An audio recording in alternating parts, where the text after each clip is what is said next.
as a channel that is focused mainly on the economy and the housing market, I think we would be remiss if we didn't take a shot at talking about inflation. Not only inflation coming up with the print in, or I don't call it middle of June, also the rest of the year, what is going on with GDP, and we might even throw in unemployment. And we need to have this conversation with the one and only Taylor from Life Goal Investments. How you doing, buddy?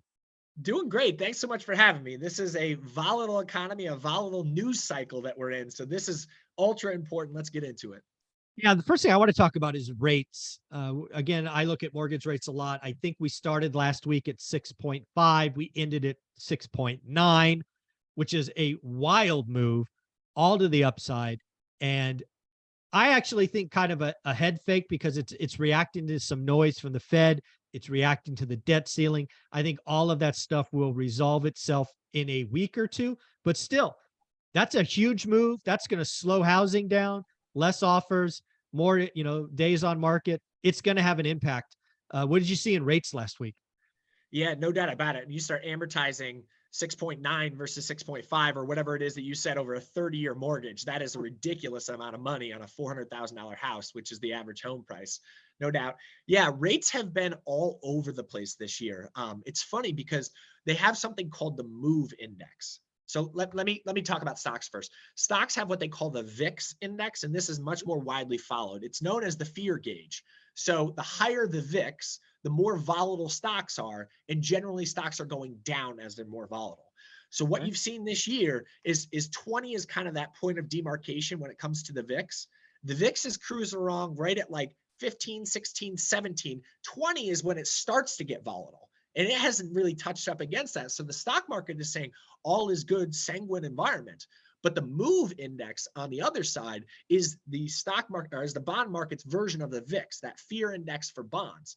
Now, the point of demarcation for the MOVE index, where it starts to get volatile, is about 50. Mhm. Now, the bond index, the MOVE index, has been running at about 125, Oh a my two and goodness. a half time multiple, right? So stocks are saying all is well, and the VIX and rates on bonds are jumping all over the place, saying this is a wildly uncomfortable economic environment that we're in. We need to take things really seriously and bet accordingly. And that bet has changed on inflation data, on debt ceiling data, all the things that continue to come out on a week to week basis has the bond market really concerned. Whereas the stock market on the other side is saying, we don't really care. These companies are going to be okay. Yeah. It is pretty wild. Again, the 10-year I assume was up a lot last week. Again, I look at the mortgage rate a bunch, but It was. uh am I really think last week was caused by two things, and I think both of them roll off in the next 2 weeks. One is I think we both agree that the chances of a default are very unlikely, but also not zero. Correct.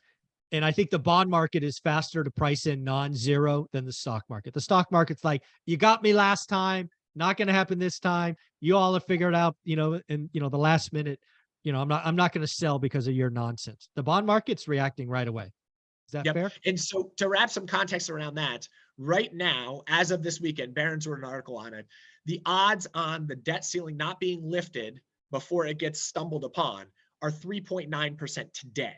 If you Okay. rewind back, the last time we really went through like a bunch of angst around the debt ceiling increase was back in 2011. The Right. odds on that at the same distance prior to the debt ceiling potentially defaulting was 6.7%. So they were taking it a lot more seriously back in 2011 than they are today. So, but yes, I definitely agree that, again, to the point the market is betting there's only a 3.7% chance of this playing out.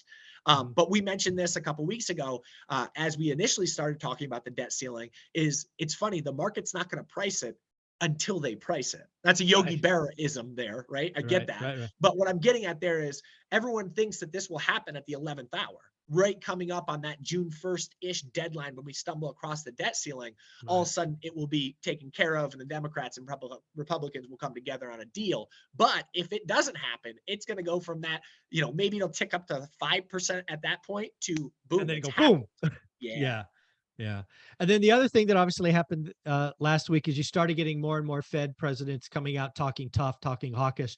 Again, I've long tried to educate my channel. This is their job. They're trying to tell the market they're wrong. They don't want the market to price ahead.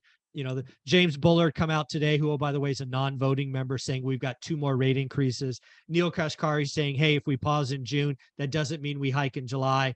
All these people talking tough. And again, I think the market's starting to get it and starting to price that in. Is that fair?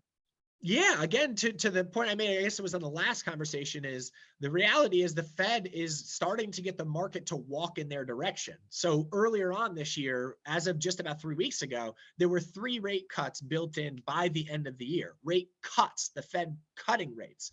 Now, the Fed on the other side is saying, we're not going to cut rates. In fact, we might increase rates between now and the end of the year, and we don't think cuts are likely.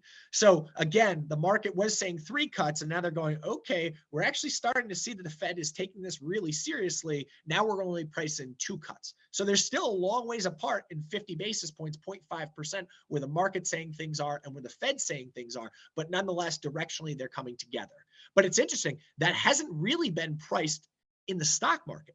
Right. Because with that, you would expect stocks to have sold off some. They have not. They've been on an upward trend over the past month. Whereas bonds on the other side, it's caused bond rates to tick up because less cuts means bond prices will start to have a negative effect. I believe I saw this last week. I am not a stock guy by any stretch, but I believe the S&P, and I think it was the S&P, had a 52-week high on Thursday. Is that right? Something like that? That could be correct, yes. And so you saw the low water mark on the S&P 500 in October of last year.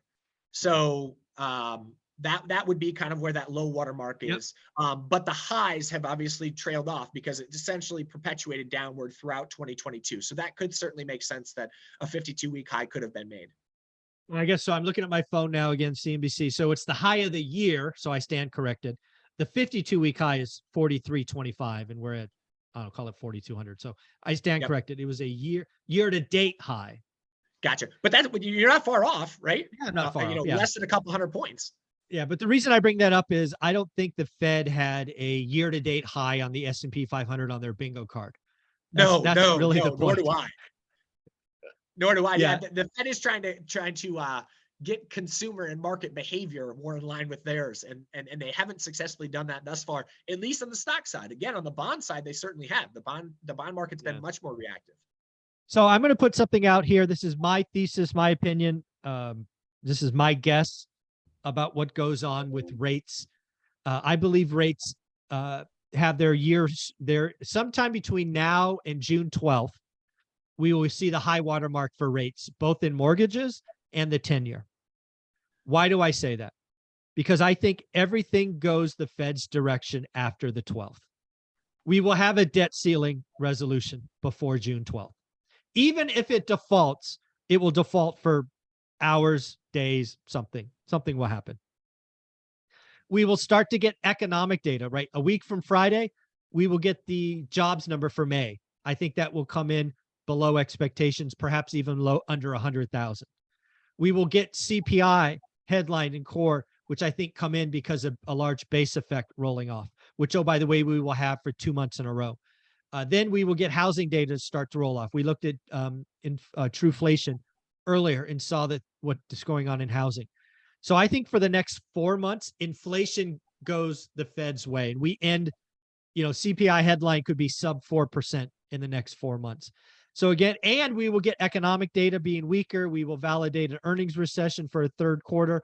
Again, I think a recession we flagged is starting in Q2. So I think we just have 2 weeks of pressure, and then the rest of the year, we sort of come into this. That's what I'm guessing. What does that feel like? I don't disagree with you whatsoever, and I normally do. So yeah, that's true. But what you're saying there in general is the economy continues to slow. That's we're going to start to see evidence of it slowing. Yes, correct. Yeah. So when it comes to rates, I think we've absolutely seen the high in rates. Now mortgages are a little bit different, and I'm not necessarily an expert there, but they do price off of inflation and the 10 to 30-year Treasury bond. And then a spread, but yeah. I think, and a spread off of that, correct. Yeah, and I do think that we have seen the high water mark placed So the 10-year treasury was up at 4.25-ish in the cycle and has come down all the way down to the 330s ballpark, and now has popped back up to the 370s. So I think that more than, directionally, I think the 10-year continues to trail off, because as the 10-year comes down, what that signals is a weakening economy. So right now it's kind of bucking the trend with that. And some of that has to do with the inflation data that's come in. But I think all in all, if you look at the broad landscape, rate of change, as you mentioned in the last video, is the most important thing to recognize as an investor. And I think the rate of change is certainly negative from an economic backdrop standpoint. So that brings rates down and eventually brings mortgage rates down as well. Yeah. So to kind of put it in housing context for my housing friends, I think there's a chance Mortgage Business Daily or Mortgage News Daily will post a 7 handle on mortgage rates sometime in the next 2 weeks. But that will be the cycle high of the year. And we will slowly move in, because economic data will weaken first. Then then it'd be reality, no more hikes. Then we will see the margin, which is a shockingly wide 313 basis points, come in, traditionally 180. So I think everything will lead to lower rates at the end of the year, but we've got to get through the next 2 weeks. We got to get through the debt ceiling nonsense. It's not 0. Apparently it's 3.7%. Thank you, Barron's. It's just the next 2 weeks are going to be, just stupid, frankly, but we got to get through it. Yeah, and I like that you pointed out the spread between the 10-year treasury and that of mortgage rates, because that is historically wide right now, and that is just a crusher. Dude, it's 2 standard deviations. Crazy. We're not even a single deviation.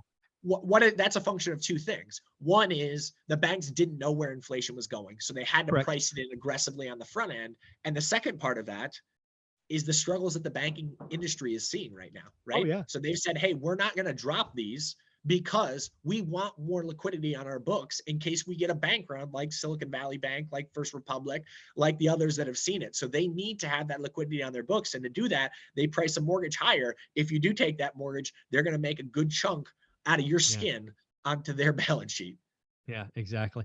Well, do me a favor, Taylor. You put out a lot of daily content to help educate and entertain. Where can people find you? Yeah, thanks so much. Follow us at Life Goal Investments. We're on both Instagram and on TikTok. Thank you, buddy.